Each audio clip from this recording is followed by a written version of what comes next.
The restaurant was buzzing that night, filled with the clinking of silverware and the soft hum of conversation, when a group of wealthy teens spotted Jamal. He was a quiet black waiter carrying trays with steady hands, weaving through the crowded tables with practiced grace. To most, he looked like another service worker blending into the background. But to Blake, the arrogant ringleader, he was an easy target. Bet he couldn't even spell Harvard. Blake sneered, tossing crumbs on the floor like bait. His friends Tyler and Grant laughed so loudly that diners turned to look. Jamal didn't flinch. He bent down, picked up the crumbs with dignity, and continued on. His eyes were calm, sharp, intelligent. They mocked him because they saw a man beneath them. But what they couldn't see was a storm behind his silence. Jamal wasn't just a waiter. He was a Harvard professor, a man who had clawed his way up from poverty, who had eaten hunger for dinner and swallowed humiliation for breakfast, until discipline forged him into steel. Tonight, he was simply helping an old friend at the restaurant. And tonight, these boys had no idea whose shadow they stood in. Blake leaned back, smirk plastered on his face, dripping with entitlement. He probably dropped out of high school, he jeered. Tyler, the snickering sidekick, elbowed Grant, who was draped in his pastel cashmere sweater like royalty. Man, look at him, serving food while we live life. Some people are just meant to stay at the bottom. Their laughter echoed across the restaurant like a cruel soundtrack. Jamal said nothing, but his silence wasn't weakness. It was the patience of a man who knew the world had a way of circling back. Days turned into weeks. Summer ended. Then came the first day of Harvard's fall semester. The wealthy teens strolled into the lecture hall, still buzzing with arrogance, still convinced the world was theirs to command. Their smirks widened when they saw the empty podium. They leaned back, waiting to see who their professor would be. Then the door opened. Jamal walked in wearing a tailored navy blue suit, light blue shirt, and maroon tie. The room froze. Their mouths dropped. Their laughter died. Because the man they mocked as a waiter now stood before them as Professor Carter, their professor. Jamal adjusted his glasses, his posture confident yet humble. His sharp eyes scanned the room, resting for a brief moment on Blake and his friends. He didn't smile. He didn't remind them of the crumbs on the floor. He simply said, "Welcome to my class. I am Professor Carter. And in this room, you will learn." Silence swept across the hall. The tables had turned. From that moment, Jamal's authority filled every lecture. His voice was calm but commanding, his presence undeniable. Every word dripped with wisdom born from pain, every lesson woven with resilience. Blake sat stiff, rage burning under his pale skin. Tyler slouched deeper into his seat, suddenly less smug. Grant fiddled nervously with his gold pen, his soft green eyes darting anywhere but forward. Jamal never mentioned their cruelty. He didn't need to. The irony screamed louder than words. But arrogance dies hard. After a week of lectures, Blake cornered Jamal outside the hall. His blue eyes burned with frustration. "You think you're better than me, don't you?" Jamal closed his notebook calmly. "Better? No. But I've walked a harder road than you could ever imagine. That's the difference." Blake's fists clenched, but Jamal walked past him, his silence heavier than any insult.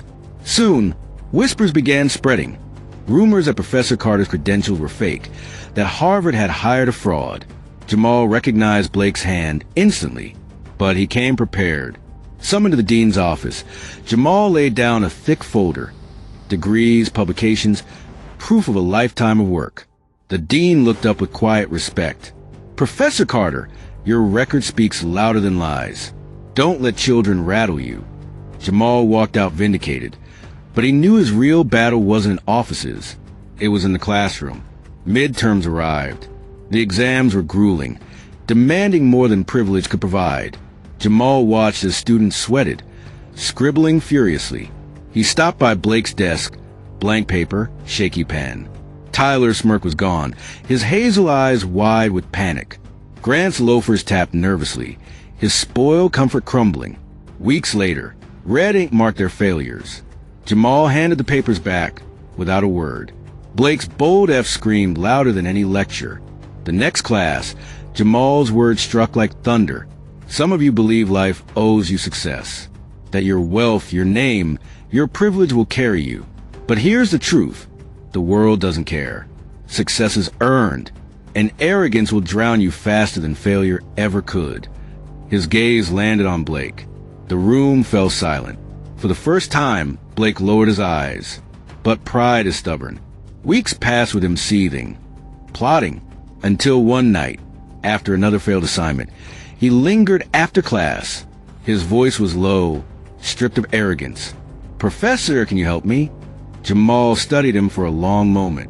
The memory of crumbs and laughter flickered, but behind Blake's pale skin and sharp jawline, Jamal saw something else.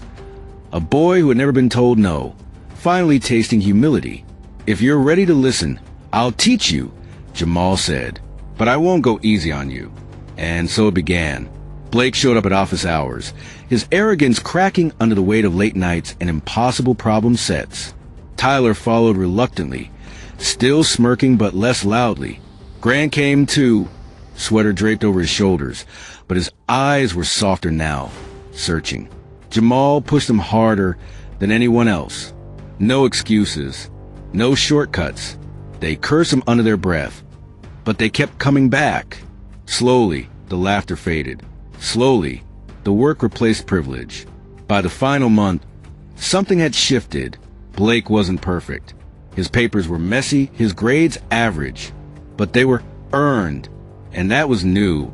On the day of the final exam, Jamal watched his pen fly across the paper. Not with arrogance, but with effort. When the grades came back, Blake didn't ace the class, but he passed. And for the first time in his life, he looked proud of something he worked for. The last day of class, Blake lingered as the room emptied. His voice trembled. "Professor Carter, I'm sorry. For that night, for the things I said." Jamal adjusted his glasses, the faintest of smiles tugging his lips. Growth begins with humility. Remember that. But the story didn't end there. Weeks later, at a Harvard event, Blake's father, a powerful, wealthy businessman, approached Jamal. His words dripped with disdain. "My son tells me you're the reason he's working like a dog. I didn't pay for Harvard to make him suffer." Blake stood beside him, pale, torn between fear and defiance. Jamal met the man's cold eyes. "No, you paid for Harvard so he could learn, and he finally is." The father sneered, about to speak, but Blake stepped forward. His voice was shaky but firm. "Dad, he's right. I earned this. Not you, not your money. Me." The silence that followed was thunderous. For once, Blake wasn't hiding behind privilege. For once, he stood as a man. His father's face hardened, but Jamal's eyes glimmered with quiet pride. The same boy who once tossed crumbs at his feet was now defending him against power. That was the real victory. And so, the story came full circle. It began with laughter in a restaurant and ended with respect in a classroom. Jamal had been underestimated, mocked, accused, and nearly broken. But through it all, he proved a truth that cannot be denied. Dignity, perseverance, and wisdom will always outlast arrogance. Justice had been served, not with revenge, but with transformation. And that is a power no privilege can ever buy. Hit that like button. Subscribe for more stories that matter.